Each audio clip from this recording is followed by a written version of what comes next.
Okay, hey, welcome to Bull Run. We're going to get to Central Michigan in a few minutes, but first I'm going to kind of pull Blogfather's privilege and going to get up on a soapbox here. Um, in the past few weeks, I've kind of started to ask myself what's going wrong with us as a fan base.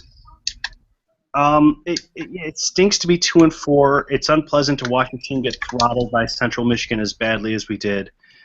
But even with all that, the amount of cynicism and crankiness is well beyond anything I've seen since I started following the team almost a decade ago. I've been running this site since 2009, and there have been two, maybe three seasons that have been better than this, and there's been a whole lot of worse than this. 2009, 2013, and maybe last season, after Quinn got the axe, the team looked better than it's looked this year. My vision for Bull Run has always been kind of like a virtual sports bar. We're a spread out fan base. A lot of people in New York City, a lot of people everywhere. I'm in Minnesota, Matt's in Washington, Conrad's in Hawaii.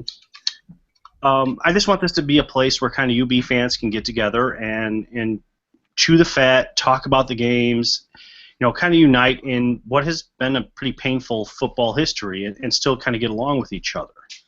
That's what I'm going for, and we've been pretty successful because even though we're a small blog by SB Nation standards with, we get about 30,000 page views a month, which is pretty decent, but in the scope of SB Nation, there are guys who get 180,000. But I'll put our comments section up against almost any of them. Our comments section would put us probably in the top 10 to 20% of all SB Nation college blogs. That's pretty impressive, and it says something about what we have built here. And I mean, we is me, the other editors, and you, the fan base, that we've done this. So I really appreciate that. I'm proud of that. I take great pride in the fact we get more than 500 or 600 or 700 comments per game. That's phenomenal. If you go out and look at Mid-Major Madness, or if you go out and you look at Hustle Belts or Mountain West Connection, they're good sites, but they don't have the community that we've built. So understand how bad things have gotten for me to say this. If you come to the game threads and you're looking to needle other UB fans, if you're looking to stick it to somebody rather than to enjoy the game with other UB fans, perhaps you should find another venue to comment on. I don't want you to come because you have to piss and moan about Danny White or Joe Licata or Coach Leipold or Conrad or Tim or Dave or anyone else. We all have different opinions. We all have different views of what we want, and that's fine. Dissent is welcome. Opinions should vary. We should be able to talk passionately about it. We should be able to really, throw out our case and hear what other people are saying and kind of have a back and forth. And you may not change someone's mind, but if you've decided that needling someone is more fun than watching the game and talking about the game, you have a problem. I'm not going to start to, bring in some kind of BYU-ish honor code and kicking people out. And that's not what I'm saying. I'm not trying to shrink our community. I'm trying to make sure that some random visitor who comes to Bull Run for a game thread because they happen to trip across it doesn't see a bunch of people who look like Bobcat Attack, right?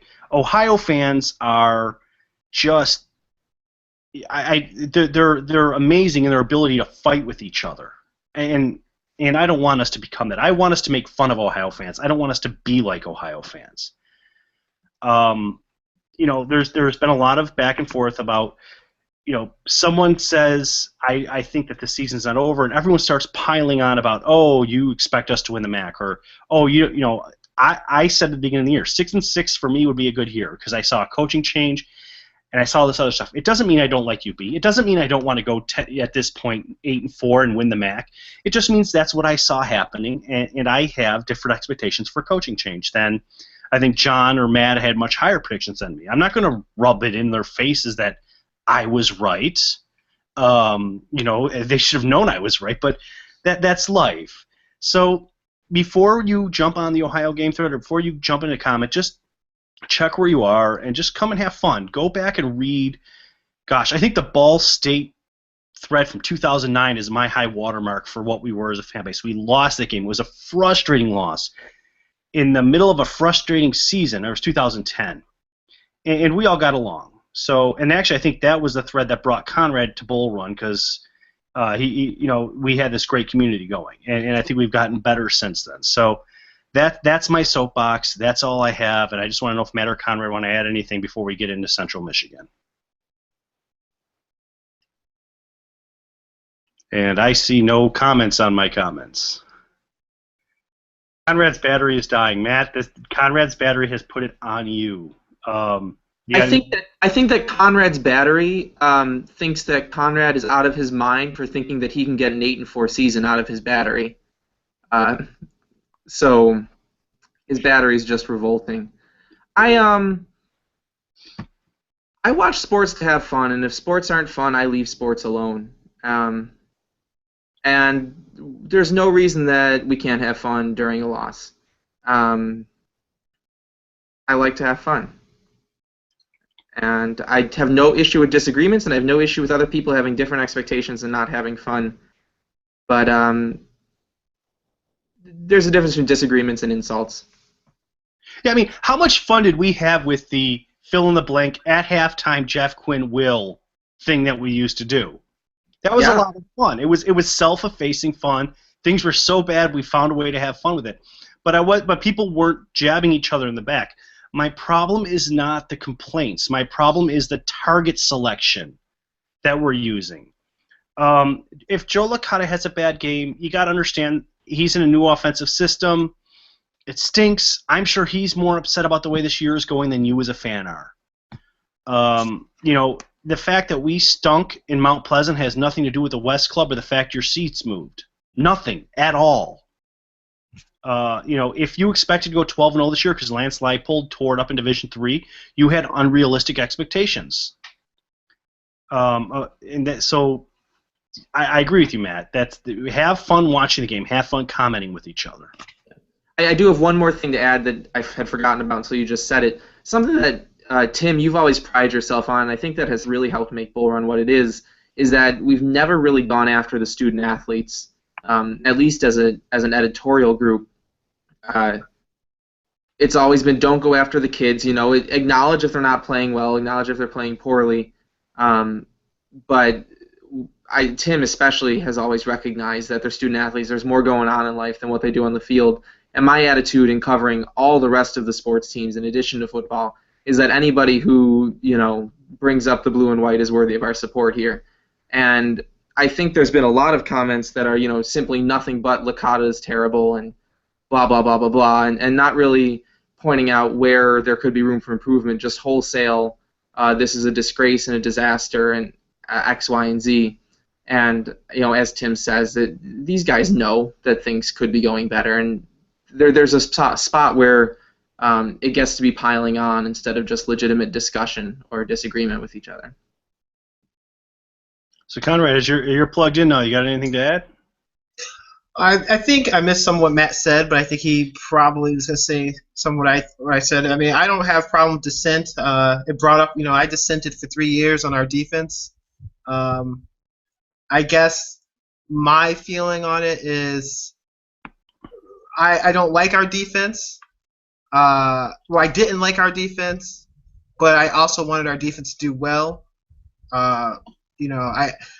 I guess, when we let in 50 points to Toledo, it's one thing, I think, to talk about the scheme and why I don't believe our defense is good versus singling out a player. Khalil Mack, where were you? You must be garbage because we let in 50 points to Toledo, that kind of stuff. Or the hyperbole is kind of what gets me. And actually, I think that's kind of been where a lot of it is. I think there's been a lot of hyperbole, and I'm going to call it out for what it is, and then that becomes, a weird argument over whether Licata has always been awful or not. And that's for me, I thought, I think that's such an easy argument to dispel. Look at what he's done for the last few years and look at his numbers. If we can't come to an agreement that Licata hasn't always been awful, then we can't really have a conversation. And I think that's kind of where Tim says the sports bar thing, that's a sports bar that I walk out of because I'm like, okay, this is a crazy person's bar.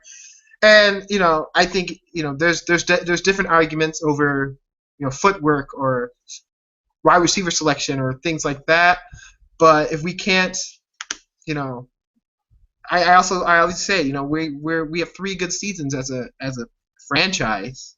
If we take an 8-5 season and say that one was crap, you know, what are we doing here? What else can we do? We've had really bad seasons. I think that's kind of the part that gets me, the hyperbole, because we sat through 3 and 9 looking for glimmers of hope, and now at 2 and 3 or 2 and 4 to have no hope, it's really it's kind of a bummer. But you know, I think maybe it's part of just the scheduling. We've hit the hardest part of our schedule, and I think maybe there'll be a little light in the tunnel. Hopefully, it gets a little better. And all right, that's what I got. Hold on. Somehow the screen does not like me. It's not coming to me, Matt. You're in control. You control the horizontal and the vertical today. Yeah, you know, for example, I think it'd be fair right now to look at some of the guys in the coaching staff and say, you know, is this right? Is what we want to do? It's wrong to start throwing names out of everyone who is having a bad year and kind of say, oh, this sucks, you know. Or another example is, I think it's fair to say, you know, when do we give Tony Daniel a chance? When do we give Chris Merchant a chance? When do we start going into the freshmen?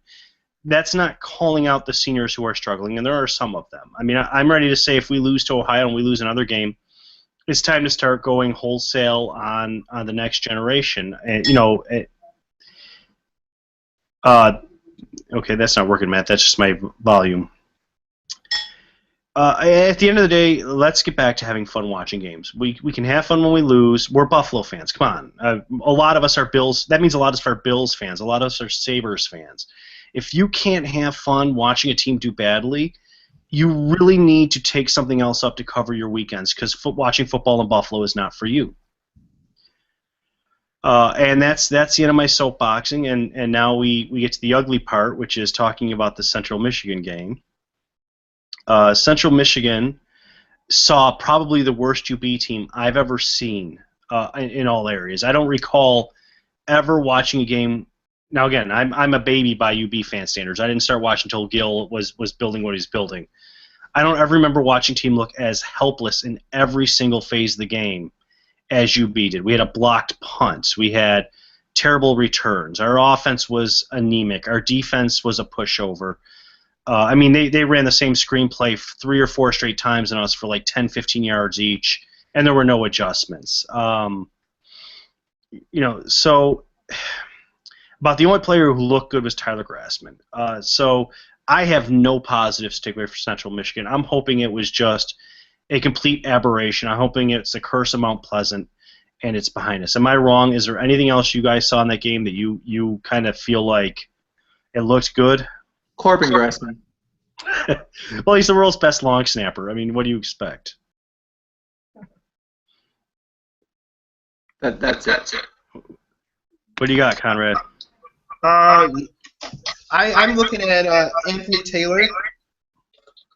So he had what did I write here? Okay, what am I looking at? Thoughts on? Okay, well, I got my thought. Anthony Taylor is my player of the game. Conrad. Yeah, but I guess yards per attempt in the first 4 games, the yards per attempt against, every time the quarterback dropped back, we only allowed 5.6 yards, which is really good. We are one of the best secondaries in the MAC. And the last 2 games, we've allowed 10.8 yards per attempt, so almost double. And it was kind of normal against Bowling Green, because Bowling Green is going to get their yards, and we held them to under 30 points. That was kind of a win. But last week, CMU did whatever they wanted to do in the passing game, and so you have to wonder if the secondary's been exposed. You can see the other side of Boise Ross getting targeted a lot. You can see the number 1 receiver getting moved away from Boise Ross a lot, and us letting that happen, and a little bit of tackling issues once a catch is made, turning a short gain into a longer gain. So whoever that guy was who kept getting in my head. Baker? What? No, on Central Michigan, he had that name. What's his name? Shoot, I can't remember. The wide receiver. Oh well. But that guy tore us up. Whoever he is. Yeah, Conrad, you hit all three things that I would have said about the secondary. Look, there were a lot of times where Ross wasn't on him, and I'll have the name in a second. And I don't know why we did that. Jesse But Kroll? then when Ross was on him, it did make a big. When Ross was on him, it did make Jesse a Kroll. difference. And finally, the tackling was terrible. I think Baker bounced off of like 3 or 4 guys, just not wrapping anybody up, and he wasn't the only one. He's just the one who stood out to me the most. I think for me it was I didn't like the plays of Dadibo until he got that pick six. I think he kind of redeemed himself into the decent game, but I felt like his tackling, his positioning was suspect during the game. I usually watch the games twice, but I didn't watch this one again. I couldn't, so I can't really call anyone out on a more detailed sense. But on first watch, Dadibo and Baker were killing me. And a lot of the times where Boise Ross was burned, he didn't have any safety help. I mean, there were a couple times where it was like that's normally a pattern where you would expect to see. There should have been safety help on Kroll. I mean that should have been after that, at least after the first quarter or the second quarter. But it just usually this is a team that made some pretty good adjustments, but not so much after this. Not so much for Central Michigan. So let's put a pin. Let's put Central Michigan to rest and call out our players of the game. I already called Grassman. He punted pretty well. He kicked off pretty well. I think he had one bad kickoff, but that's the only positive I saw. So Matt will wow us with his top secret player of the game that he wouldn't even tell us in the pre-show. I didn't tell you in the pre-show because I hadn't decided. My players of the game are Lee Skinner and Adam Redden, who in last year's 4-point loss to Central Michigan combined for 26 tackles, 2.5 sacks, 6 tackles for a loss, and a forced fumble. Didn't have them on the defense this year, and you saw what happened. I also, as I dug back in the box score to look for that, discovered that all of Whitney Sherry's stats last year are now assigned to the other number 10, at the time walk-on wide receiver Patrick Zingler, who I don't think is on the team anymore. So sorry, Whitney Sherry. But you take Lee Skinner and Adam Redden out of the defense, and all of a sudden Cooper Rush has free reign. So in a game where I'm pretty much unwilling to recognize anyone but Corbin Grassman on the UB side, I had to dig back for some other difference makers. Conrad. Okay, so I'm gonna go with Anthony Taylor. Last year he had his worst game against CMU, 14 carries for 25 yards. This year he doubled his output, 13 carries for 52 yards. On our one and only offensive scoring drive, he had 3 carries for 17 yards. And then we didn't give him the ball pretty much. Again, we gave him one more carry for the rest of the half. And then after the half was over, we were down by 30 points, so we didn't really give it to him that much after that either. So I figure it's not his fault he didn't get enough carries, because when the game was relevant and he was running at a 5-yard per carry rate. And if we had kind of schemed probably better, he might have ran for 100 or 200 yards like Western Michigan did. So I'm giving it to Taylor. He doesn't call the plays, but he did okay in our one offensive scoring drive. Hey, so Conrad, I want to ask you, because you're kind of you're a stat hound. Was that garbage time yards, or was that like real yards during the game? I wasn't paying attention. I was crying too much. Well, like I said, it was pretty much garbage time after that first drive. Because he ran 3 for 17. They went 10 plays without running the ball. He ran one more time for 4 yards. They ran 4 more plays without running the ball. Next drive, when he got his next carry, they were down 37-7. So after that, and that's still second quarter. So it looks so much worse when you look back over the stats. But the game was over quickly. But we kind of facilitated that with the block punt, some interceptions, and not running the ball. So I think if we came with a different strategy and maybe ran it a little bit more the way we used to, we might have slowed that down a little bit. But we gave them the ball back, and CMU was in rhythm, and they stayed in rhythm that whole half. No, and on that block punt, we've been flirting with that all year. I mean, the fact that we haven't taken care of our punt blocking, remember there was a Penn State block where I don't know how the punt got out of there. There's been a lot of times all year where it's been amazing that punts have gotten out of the backfield. Not every punt, but it's been every game. There's been at least one punt where it should have been blocked. I don't know how it wasn't. Hopefully that actually having it burn us will kind of shine a big light on that and say we got to fix that. We're not going to keep getting away with that. Fine, that happened in a game where we got blown out. That was not the difference in the game. But if we lose to Ohio or to Akron because of a blocked punt, it's time to start really calling out the people who are coaching special teams and coaching the blocking on special teams. As I said earlier, don't call people out. Coaches are okay though, as long as it's done with facts, not with grunts.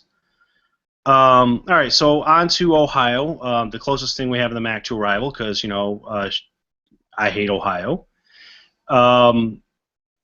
So as bad as we got it, I think Ohio actually got it worse because they got it in front of their fans. And man, are Ohio fans full of themselves. So to get whooped up like that by Western Michigan at home, that had to really leave a sour taste in their mouth.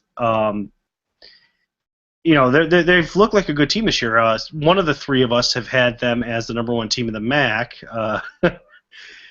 And up until this game, I could see the case for it, though I didn't agree with it. They got jobbed in Minnesota on a really stupid delay game call where they would have tied the game. They beat Marshall, who's looking like a decent team this year. Not what everyone thought they'd be, but Marshall's not a bad team this year. And basically have run through everyone else. So I think Akron played them tough. So now they're coming to Buffalo. They have trouble in Buffalo. They have a solid quarterback, a couple of decent running backs. So what do you guys make of Ohio coming to Buffalo? Is this the game where Buffalo bounces back, or is this the game where Ohio bounces back? Because both teams really need it at this point. Well, is it the game that Buffalo bounces back? We've been waiting for the bounce back or the kickstart game every week. It's supposed to be after the bye week. I don't know. I will say this: Ohio never plays that well in Buffalo, and Buffalo never really plays that well in Ohio. So I think no matter what the records are and who's the coaches, I always bank on that. I mean, Quinn beat Ohio when they were a MAC champion participant that year in Buffalo. So anyone can do it. But I have my keys are going to be turnovers. So I have Ohio is 4th in the nation, +9 in turnover margin, something that we used to do, and something that looked like we were going to do until we stopped protecting the ball and taking it away. But they've recovered 6 fumbles and they have 9 interceptions. UB is right now -1 in turnover. So I think Wakata is going to have to play that protecting the ball role. Cannot throw an interception in this game. Ohio also is 21st in the nation with 18 plays that are 30 or more yards. And since for the last 4 years, we've been pretty susceptible. We're 125th in the nation. We've only had 6 plays of 30-plus yards. So we're not very explosive. Ohio is very explosive. We're giving the ball away. Ohio's taking it away.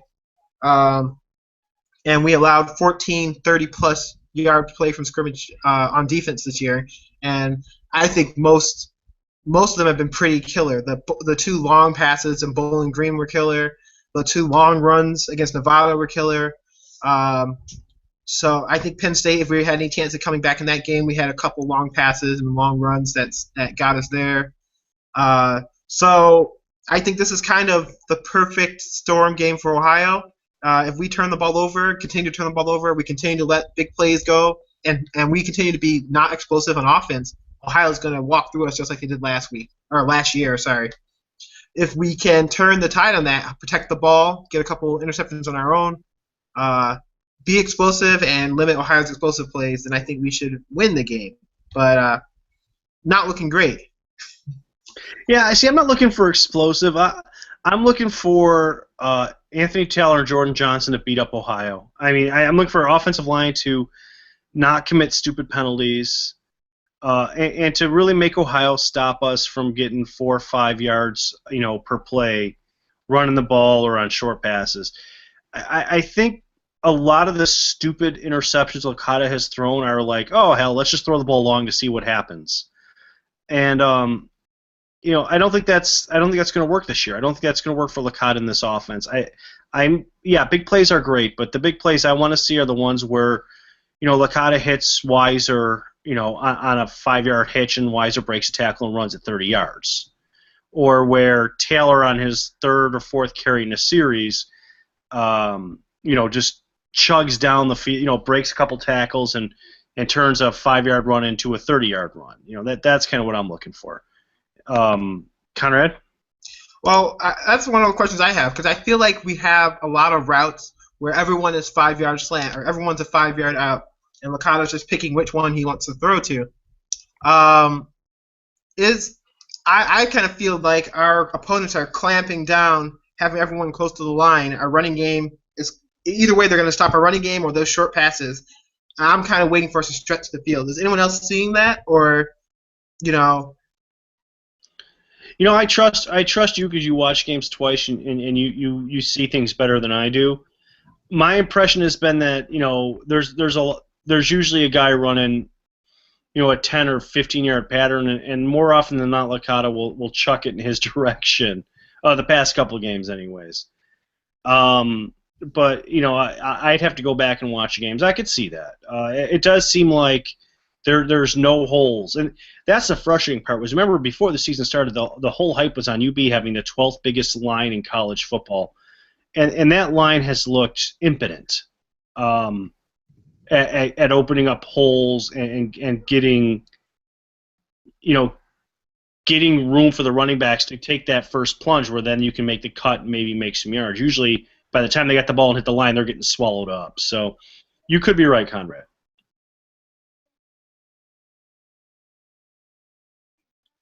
So Matt, what are you looking for against Ohio? I'm looking for the run game, because while I can understand why it went absent against Central Michigan, I thought in the first quarter, in which UB's offense in the first quarter looked pretty good. They marched down the field and tied the game at 7. They were moving down the field again. I think between those 2 drives, they went 3 and out to start, of course, but on their 2nd and 3rd drive in the first quarter, they only had 1 play for 0 yards, and otherwise every play was a positive play. Came out in the beginning of the 2nd quarter. Somebody took a penalty. It was probably Manasalvis, and that kind of ended everything. But through that stretch, they were combining the run and pass plays pretty effectively. No offensive pass interference on Weiser was later, wasn't it? I think that's when they were trying to work out of their own end later. I have been waiting against Nevada and against Bowling Green for, yes, Conrad's right, the Weiser pass interference ended up with the blocked punt. Against Nevada and Bowling Green, I was saying I'm waiting for the explosive plays. I'm waiting for, to find that connection. And we got one on the first touchdown, the only offensive touchdown against Central Michigan, that 34-yard pass to Willoughby. I'm no longer really waiting for explosive plays in an offense that can eat up chunks of yards at a time. I'm looking for an offense that can get positive yards more often than not. And we saw that for 1 quarter against Central Michigan. And I think we saw in Central Michigan what an amped-up version, but a version of what I'd really like. Cooper Rush did throw for 300-plus yards and 4 touchdowns, but Romello Ross, their backup running back, Romello Ross, and then Martez Walker, is that his name? I should have done any research, but instead I wrote women's soccer posts all weekend. Their starting running back, Martez something. They were able to eat up yards too, 6, 7, 8, 13 at a time, Martez Walker. And I'd like to see that. I'm growing more and more discontent with the offensive play calling, even before execution, the play calling itself. But like I said, I worked on Olympic sports all weekend and didn't actually prepare to say anything more about that point.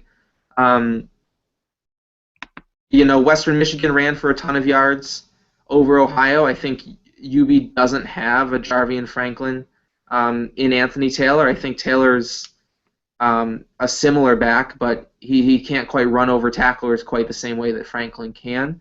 But they were able to get an effective run game going and keep it rolling. And I said that last week, and I'm saying it again. And I know that there was a stretch in the second quarter where the game wasn't quite out of reach, and the run game didn't do much.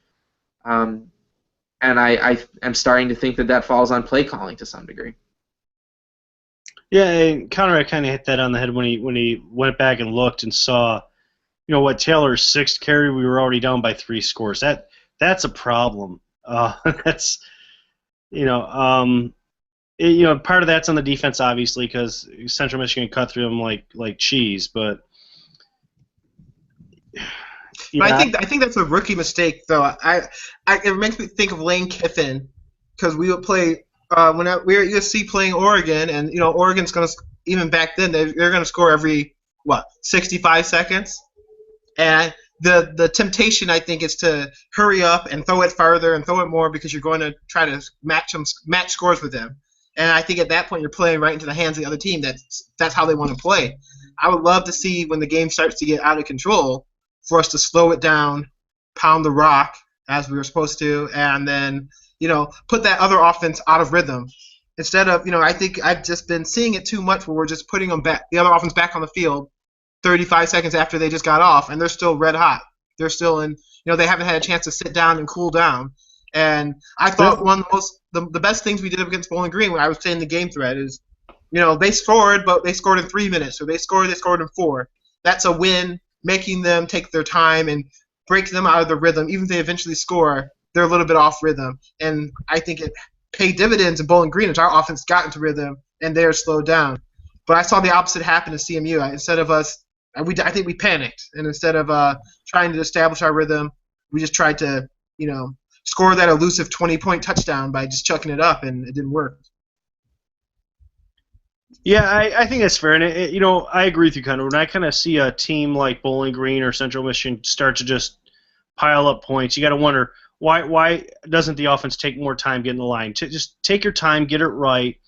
Even a couple first downs and a punt where you run and you eat 3, 4, 5 minutes off the clock.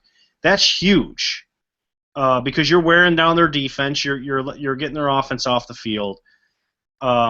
But you're right. There were so many times where we'd get the ball back and we'd run 3 or 4 plays and they'd have the ball back and less than a minute had elapsed. And that's how you end up down almost 60 at the half. Or was it 30 or 40 at the half? It was.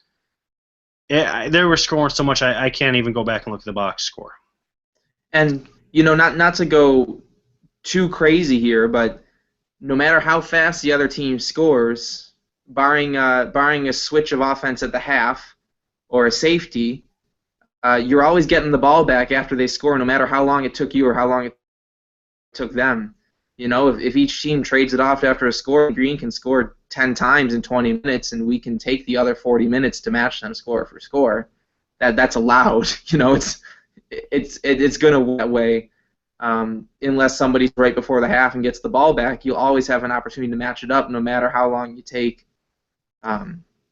If they do it quickly, it doesn't work trying to run fast. It doesn't work throw the way out of a deficit. It hasn't worked for 2 seasons now, and that's what I have to say. I'm looking for the name of the fighter ship, but I can't find it. Back in the 30s, there was a famous boxing match between a heavyweight and a lightweight, and the lightweight was challenging for the heavyweight title. And he was actually beating him on points throughout the game by kind of fighting a lightweight's fight until he started to decide he was going to duke it out and slug it with the heavyweight, and he lasted like a round after that. And that's kind of what we did with Central Michigan was we decided, okay, fine, we're gonna chuck it up on you. We're gonna go punch for punch with you, and we got knocked out and put down very early in the fight. And I hope we don't fall into that with Ohio. If Ohio comes out hot and gets a quick score, or if we come out and hopefully it doesn't happen. If we come out and we turn the ball over and they score, we got to avoid that temptation to try to hurry the game up and be better about doing things right and taking our time. I don't think the first year of this offense, we can run it as fast as the coaching staff or the players seem to want to run it. I think we got to kind of slow things down. So we're coming up on 45, and I think we're going to move on to predictions. And I'm going to go first with Conrad, who has hated Ohio longer than most of us here. So Conrad has looked into the history of Ohio and Buffalo to kind of get his prediction figured out. Conrad, you're muted. Yeah. Okay. I just looking, and I'm seeing that Ohio might be without 3 linebackers, which is great for us, and that running game. So they're saying Blair Brown, their junior, Chad Moore, a sophomore, and Jovan Johnson, a senior, are all banged up. So that's 3 starting linebackers that might be not playing against Buffalo. So if we can't exploit that, we might have to just pack it in for the season. I alluded to it earlier, but Buffalo against Ohio is always a good matchup at home. Even in the real awful days, the 2001, Joe Freedy getting a win against Ohio, PJ Pistoric and Randall Secchi combined to get a win against Ohio to end the nation's longest active losing streak at that time in 2003. Chaz Anderson, the much beleaguered Chaz Anderson, got a win against Ohio, an Ohio team that went to the MAC East Championship, or won the MAC East and went to the MAC Championship. Also, Joe Licata and Willie have also gotten wins at home against Ohio. Since 2001, UB is 6-2 at home against the Bobcats. And it doesn't matter how good the Bobcats team is or how bad the UB team is. For some reason, we play well at home against them, with the average score being UB 30, Ohio 18.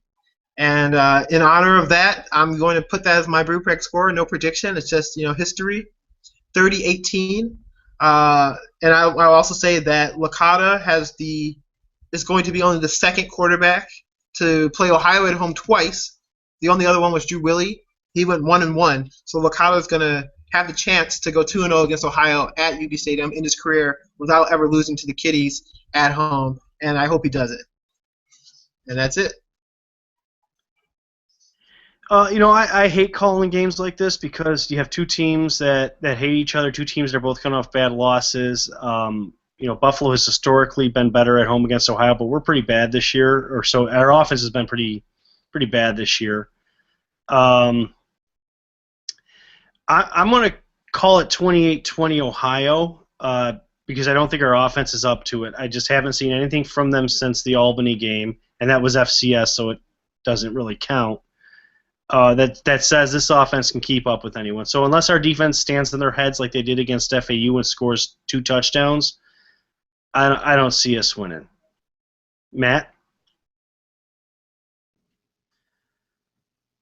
I am back in my mode from the early days of BrewPeg where I don't really feel like I can bring it to myself to pick against Buffalo. So I'm going to pick the number of points that I think the defense will give up, and I'll put Buffalo for one more than that. So let's go with UB 34, Ohio 33. Nice. Very, very nice. I like that. All right.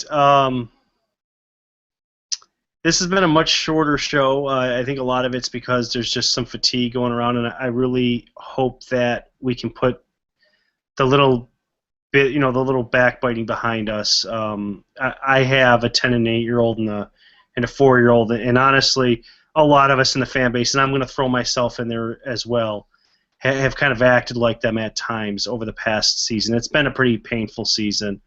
Let's all grow up. Let's be good fans, and let's sign off. And I'm going to sign off by wishing John McWhinney, who's not here with us tonight, good luck. He's finishing up his senior year. He's running around doing interviews.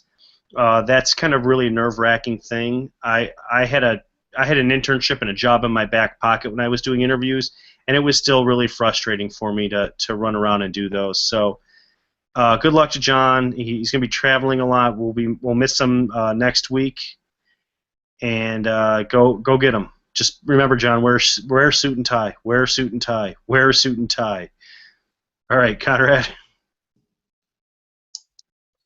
I'm retiring soon, or at least taking a sabbatical. I know John. So John's taking a sabbatical. Sabbatical. I've gotten. I obviously have work, and not the most free. I'm not the most free at work as I used to be. I say I used to have an assistant. Now I am an assistant.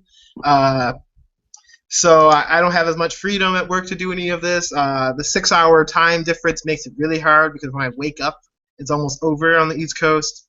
I've just found myself in a position like I charted all these games and I don't even have the energy to write the post after I've done all the research. I also have school, so that's also something I'm doing. So maybe next season, if I'm out of school, it might be a little bit better. But for now, yeah, a semi-retirement sabbatical. But I got a couple weeks left, and maybe a bowl game. So, but I do want to just see it. Definitely encourage people if they know anyone who wants to write. I think it was a really good time for me, especially being out of Buffalo, and kind of wished I was in Buffalo because the way it's kind of gotten really legitimate between 2011, 2012, and today. You have these experiences. You can be in the press box for every game, for any sport you want. Interviews. I got to meet Khalil Mack. I do all this stuff. Go to Raiders, training camp and all this stuff. I think it's a really awesome opportunity. Even if you want to be like a real journalist and not suck and do the spectrum and you're a student. Should I say that? I don't know. It's okay. We've been focusing on them all year. I won't say not suck, but have a huge amount of editorial freedom. Versus trying to be more like AP style and very like professional and straight line. I think we need a student or more students to get involved if we can, and just more people in general. It's been amazing, kind of being able to take my foot off the pedal the last couple of maybe the last 18 months since Matt has gotten in and I've been in Hawaii. Matt's taken over and really done doubled our coverage by going really deep in the Olympic sports and letting me just worry about football and other stuff that I like to worry about and kind of taking not doing anything I don't want to do. So, try to encourage someone to get on here. It's been for me at least, a crappy month, but, we're good. We're a good community, and if the more voices, the better. And so when we do win our 8 or 9 games and beat our major team, it's going to be a lot of traffic and a lot of people looking here because it's the best source for UB News. And then the last thing I have is, I have my shirt. I think despite being 2-4 and sucking on the football field, football is still football. So there it is. Make sure you get yours. I love the shirt.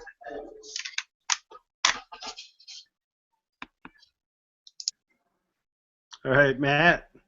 Well, I think that we need to cheer you sad sacks up, and the only way to cheer us up this week is to not talk about football. So let's talk Olympic sports. Now that I've got my own Olympic sports show on Sunday nights, I less frequently fill up the last 15 minutes of the football show with Olympic sports updates, but this weekend was so strong. Matt. You never actually got it into 15 minutes. It was always more than that. But go on. I'm better now. I'm better. However we've done it, I'm better. Olympic sports were awesome this weekend, and so take some time after you're one of the 2 people watching this, go over and check them out, or if you're watching this in the future, check them out. We had soccer go undefeated. Men's soccer beat West Virginia for the first time ever. Russell Cicerone scored his 10th goal of the season. That's 2 seasons in a row he's hit double digits. He's currently 7th in the nation in goals. He's 4th in the nation in points on the season, and he's 3rd in the nation in points per game. He's legitimately one of the best players in the country, and he's only a junior. Women's soccer went 2-0 at home. They are clicking at the right time. They've had an inconsistent season. 4 games ago, Coach Burke made 2 position switches, one on the defense, one in between the forwards and the midfields, and they've worked wonders. Cassidy Kidd has scored 5 goals in the last 4 games, really 5 and 3. She didn't score yesterday. As a senior, they won 3-0 on senior day yesterday over Central Michigan, who is not a very good team, but was good enough to be threatening for a home game in the conference tournament. That's kind of the goal for women's soccer right now, is make sure they finish in the top 4. They've got 2 critical games on the road this week against Miami and Ball State. Buffalo's in a tie with Miami for the top of the East, and right now they're sitting third and fourth in the conference. And Ball State is leading the conference. They are 7-1-0. They're the best team in the conference right now, but the way Buffalo's looked over the last 4 games, you kind of see that glimpse of a championship contender once again.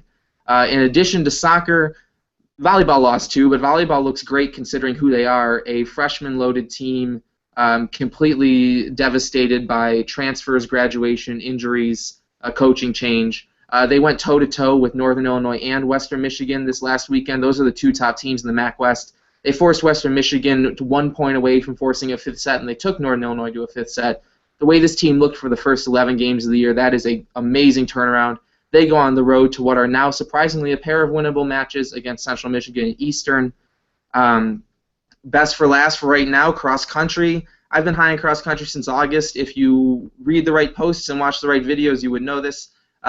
Cross country went to pre-nationals this week, where the team Louisville, who's hosting the national meet this year, holds a meet a couple weeks earlier so that teams who expect to be in contention can come and get to learn the race. The men are a little bit dinged up. They're aiming, as they should, for MAC championships in 2 weeks. But the women, who are having their strongest year in a very long time, finished second in their unseeded race at pre-nationals. And if you combine all the results, there were 8 different MAC teams there, and they finished second among all 8. Eastern Michigan, who is right on the cusp of being ranked, is kind of off in another world. But otherwise, there's a lot of cross-country teams in the conference that UB doesn't get to see normally because we stick to the Northeast and they stick to the Midwest, who the women went out and beat pretty solidly once you add it all up. And so the men are looking like contenders for a top 3 spot at the MAC championships in 2 weeks, and so are the women. Cross-country is very exciting.